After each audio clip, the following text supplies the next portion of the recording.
আমরা পারি, শুধু আমরাই পারি। বীর, তেজস্বী, অসাধারণ রাজনীতিবিদ, দূরদর্শী, ধর্মরক্ষাকারী ও দুষ্কৃতির বিনাশকারী হিসেবে যার প্রতিষ্ঠিত হওয়ার কথা ছিল, যিনি নিজে সারা জীবনের বেশিরভাগ সময় লড়াই আর যুদ্ধ করে কাটিয়েছেন, একের পর এক দুর্বৃত্তকে বিনাশ করেছেন, গত ৫০০ বছর ধরে তার লীলাকে এমনভাবে আমরা কীর্তন করতে শুরু করলাম যাতে বর্তমান যুব সমাজ ভাবে গাছের ডালে বসে পা দোলাতে দোলাতে মেয়েদের চান করা দেখা আর মেয়েদের সঙ্গে ফষ্টি নষ্টি করা ছাড়া তার কোনো কাজ ছিল না। জীবন যার বীরত্বময় আর যুদ্ধময়, আমাদের পাল্লায় পড়ে সেই জীবন হয়ে উঠল প্রেমময়, লীলাময় আর নারীময়। সারা জীবনে একটা নারীকে, নিজের স্ত্রীকে যিনি ঠিকমতো সময় দিতে পারেননি, তাকে ১৬০০ নারীর সঙ্গে নাচিয়ে দিলাম আমরা।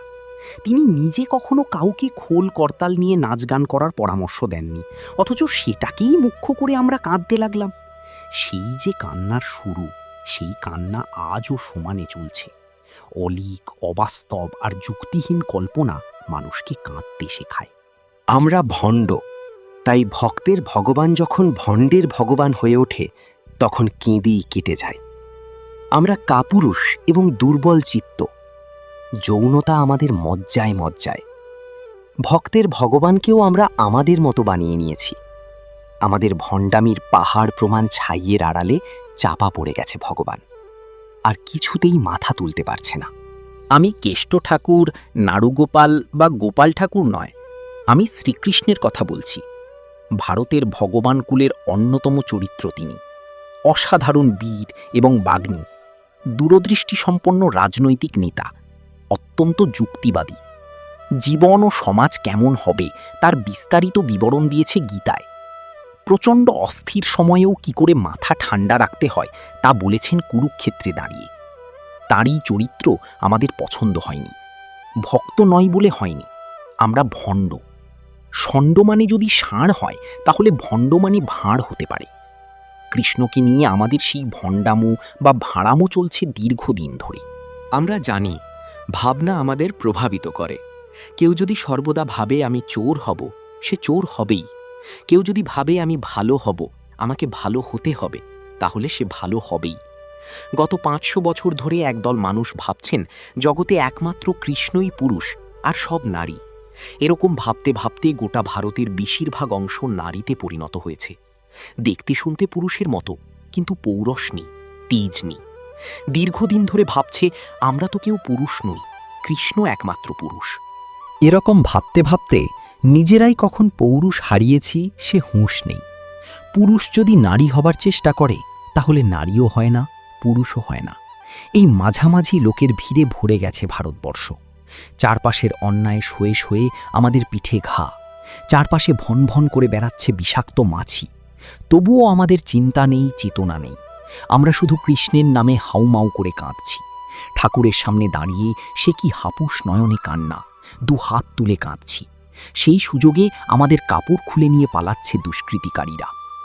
ভগবান শ্রীকৃষ্ণের জন্মস্থানের অর্ধেকটাই দুষ্কৃতীরা দখল করে নিয়েছে। তবুও আমরা কাঁদছি, ভাবছি কৃষ্ণ বড় খুশি হচ্ছেন।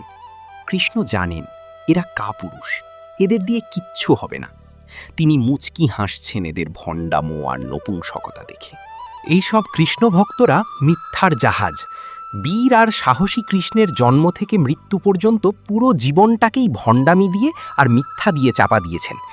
যে কোনো টিকিধারী, নামাবলীধারী, কপালে রসতিলকধারী কৃষ্ণভক্তকে জিজ্ঞাসা করুন, আচ্ছা পৃথিবীতে কৃষ্ণ জন্মেছিলেন কেন? অমনি চটপট জবাব, কেন লীলাময় এসেছেন লীলা করার জন্য।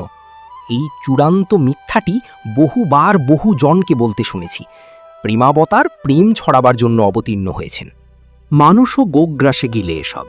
অথচ শ্রীকৃষ্ণ নিজে কি বলেছেন তা আমরা পাত্তাই দিই না। কেন ভগবান জন্ম নেন স্পষ্ট করে বলা আছে গীতায়। শ্রীকৃষ্ণ নিজে বলেছেন দুষ্কৃতির বিনাশ আর সাধুদের পরিত্রাণ করার জন্য তিনি জন্ম নেন। অধর্ম নাশ করে ধর্ম সংস্থাপন করার জন্য তিনি আসেন। কোনো ভণ্ডামো নেই, কোনো লুকোছাপা নেই। শ্রীকৃষ্ণ যা বলেছেন তা স্পষ্ট বলেছেন। বলেছেন বীর অর্জুনকে। তাহলে কোন বৈষ্ণব ভক্তের কানে কানে তিনি বলতে গিয়েছিলেন যে আমি লীলা করতে আসি? অথচ কৃষ্ণের এই কথাটা আমরা প্রচার করিনি, কারণ দুষ্কৃতি বিনাশ বা ধর্ম সংস্থাপন করতে গেলে সাহস দরকার, পৌরুষ দরকার। তার চেয়ে লীলা অনেক সহজ, রস আছে, তাই বারবার লীলার মতো মিথ্যা কথা আউড়ে চলি। শ্রীকৃষ্ণের ছোটবেলা নিয়েও আমাদের ভণ্ডামোর শেষ নেই। বিভিন্ন বাড়ির দেওয়ালে টাঙানো থাকে নাদুস নুদুস গোপালের ছবি। কোথাও ননি চুরি করছে, কোথাও মাখন চুরি করছে, হাতে মুখে লেগে আছে চুরি করে খাওয়া ননি আর মাখন। বাড়ির ছোট ছেলেরা আচার বা বিস্কুট চুরি করে খেলে বকুনির অন্ত নেই, অথচ ঘরের দেওয়ালে টাঙানো চোর কৃষ্ণের ছবি, বিভিন্ন মন্দিরেও, যেন চুরি করে খাওয়াটাই কৃষ্ণের ছোটবেলার প্রধান ঘটনা। আমরা আমাদের স্মরণীয় ঘটনাগুলিকেই ছবি করে তুলে ধরে রাখি। কৃষ্ণের ছোটবেলার ছবি দেখলে মনে হবে ননি আর মাখন চুরি তার শিশুকালের প্রধান ঘটনা, অথচ বাস্তব বুদ্ধি অন্য কথা বলে। ছোটবেলাতেই পুতনা বধ, বকাসুর বধ, যমুনায় কালীয় দমন করে রমণক দ্বীপে পাঠানো, তৃণাবর্ত বধ, এমন নানা বীরত্বব্যঞ্জক ঘটনা জড়িয়ে আছে শিশু কৃষ্ণের জীবনের সাথে, অথচ আমরা এগুলিকে পাত্তা দিই না। তার চেয়ে যশোদা ভগবানের কান ধরে আছে এই ছবি আমাদের অনেক বেশি পছন্দ। আর আমাদের সবচেয়ে পছন্দের নাড়ু গোপাল, গোপাল ঠাকুর, হাতে মন্ডা, নিদেন পক্ষে নকুলদানা নিয়ে বসে আছেন।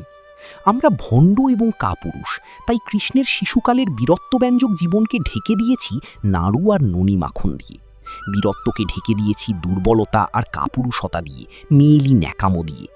কৃষ্ণের জন্ম নিয়ে আমাদের হাজার গাল গল্প, সেই সব গল্পে আমরা বুঁদ হয়ে থাকি, বাস্তবটাকে এড়িয়ে চলি, সত্যকে খোঁজার কোনো চেষ্টাও করি না। আমরা কিছুতেই বুঝি না যে শুধুমাত্র লীলা করার জন্য টুক করে ভগবান আকাশ থেকে ঝরে পড়েননি। অন্যান্য আর 5টা শিশুর মতো নিয়ম মেনেই তার জন্ম হয়েছে। দেবকীকেও 10 মাস 10 দিন গর্ভধারণ করতে হয়েছে, নিদারুণ দুঃখ আর যন্ত্রণা সহ্য করতে হয়েছে কারাগারের মধ্যে। পৃথিবীতে আসতে গেলে ভগবানকেও যে পৃথিবীর নিয়ম মেনে চলতে হয়, এটা তার সবচেয়ে বড় প্রমাণ। কংসের হাত থেকে বাঁচাতে রাতের অন্ধকারে লুকিয়ে যমুনা পার করে গোকুলে লুকিয়ে রেখে আসতে হয়েছে, অথচ এই বাস্তবকে ভুলে, তার যাবতীয় দুঃখ কষ্টকে ভুলে আমরা মনে রাখলাম ননি চোরা কৃষ্ণকে। তাকে পৃথিবীতে আনার জন্য কারাগারের মধ্যে দিনরাত কাটানো গর্ভবতী দেবকীকে ভুলে গেলাম। মনে রাখলাম যশোদাকে, যাকে তেমন কোনো কষ্টই করতে হয়নি। হাতে পায়ে শিকল বাঁধা বসুদেবকে ভুলে গেলাম। মনে রাখলাম বর্ধিষ্ণু নন্দরাজকে। কৃষ্ণ বসুদেবের পুত্র, এই পরিচয় ভুলিয়ে দিলাম অর্ধেকের বেশি লোককে। কৃষ্ণ হয়ে গেল নন্দলালা আর যশোদা নন্দন, আমাদের ভণ্ডামি আর গালগল্পের পরিমাণ বেশি বলে। দেওয়ালির গোপাল ঠাকুর আর ননিচোড়ার ছবি দেখিয়ে এমন করলাম যে তার ছোটবেলার বীরত্বের কথাগুলি ভুলেই গেলাম। এখন ভারতবর্ষের বিভিন্ন প্রান্তে জন্মাষ্টমী হয়, সরকারিভাবে ছুটি থাকে অনেক জায়গাতেই। বিভিন্ন জায়গায় যে উৎসব হয় তার মূলে হরিনাম আর দইয়ের হাঁড়ি ভাঙা। ছোট ছোট ছেলেদের হাতে বাঁশি আর মাথায় ময়ূরের পালক গুঁজে ননি মাখন খাওয়ানো হয়। এমন গোপাল ঠাকুর এখন ঘরে ঘরে। হরিনামের চোটে উঠোন কাদা, দই হলুদে মাখামাখি। অথচ কৃষ্ণের জন্মদিনে অন্যরকম শপথ নেওয়ার কথা ছিল। শ্রীকৃষ্ণ যেখানে জন্মেছিলেন সেই মথুরার কারাগার আমাদের প্রাণের ধন। সব মুসলমানের যেমন জীবনের একমাত্র লক্ষ্য জীবনে অন্তত একবার মক্কায় হজ করতে যাওয়া, তেমনি প্রত্যেক কৃষ্ণ ভক্তের উচিত ছিল জীবনে একবার ভগবানের জন্মস্থানে যাওয়া। যাবেন কোথায়? যে কারাগারে তার জন্ম হয়েছিল সেটাই তো এখন অন্য ধর্মের দখলে। হাজার হাজার বৈষ্ণব অথবা কৃষ্ণ ভক্ত জন্মাষ্টমীতে দুহাত তুলে নিচে নিচে কাঁদতে পারেন, কিন্তু কৃষ্ণের জন্মস্থান উদ্ধারের কোনো চেষ্টা করতে পারেন না। কৃষ্ণ ভক্তদের এগুলো শুনতে খারাপ লাগবে, কারণ এটাই নির্মম সত্য। এর মধ্যে ভণ্ডামি নেই, রসের গল্প নেই। এদের পাল্লায় পড়েই ভক্তের ভগবান ভণ্ডের ভগবান হয়েছে। পায়ের নেক থেকে মাথার চুল পর্যন্ত ভক্তির সাইনবোর্ড, কারো সরু টিকি, কারো মোটা টিকি। এদের জিজ্ঞাসা করুন, ভগবান কৃষ্ণের পুত পবিত্র জন্মস্থান অন্যের দখলে গেল কেন? আপনারা তার ভক্ত হয়ে উদ্ধারের চেষ্টা করছেন না কেন? অমনি ভক্ত বলবে, এসবই তো তিনার লীলা। উত্তর একেবারে রেডি। সত্যের মুখোমুখি হলে এমনই হয়। লীলা কি দাঁত হাজা চুলকানি নাকি? যখন খুশি যেখানে খুশি হবে।